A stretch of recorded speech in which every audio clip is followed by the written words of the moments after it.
भारत में जजेस न्यायाधीशों की नियुक्ति अपॉइंटमेंट और ट्रांसफर के लिए कॉलेजियम सिस्टम इस्तेमाल होता है।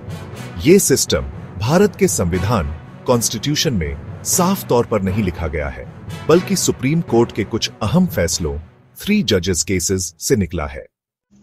कॉलेजियम बना कैसे? 3 बड़े फैसलों से यह सिस्टम बना। फर्स्ट जजेस केस 1981। शुरुआत में फैसला आया कि जजों की नियुक्ति में सरकार एग्जीक्यूटिव का फैसला ज्यादा अहम होगा। सेकंड जजेस केस 1993।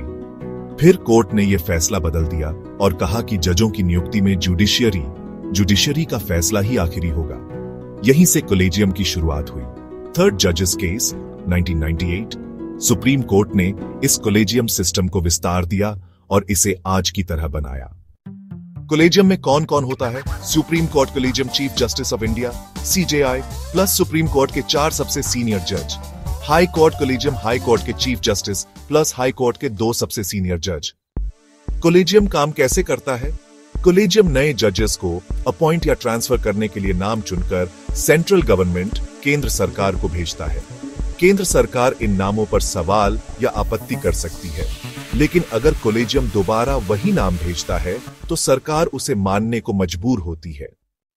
कॉलेजियम की आलोचनाएं क्रिटिसिज्म, ट्रांसपेरेंसी पारदर्शिता की कमी, सिस्टम में क्लैरिटी नहीं होती, जनता को पता नहीं चलता कि जजों को चुनने का आधार क्या है, फेवरेटिज्म पक्षपात या नेपोटिज्म भाई भतीजावाद की शिकायतें अक्सर सामने आती हैं।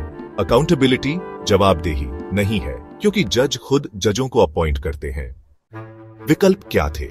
National judicial appointments commission NJAC लाया गया था ताकि जजों की नियुक्ति में सरकार और जुडिशरी दोनों का रोल हो, लेकिन 2015 में सुप्रीम कोर्ट ने इसे यह कहकर हटा दिया कि यह जुडिशरी की स्वतंत्रता इंडिपेंडेंस के खिलाफ था।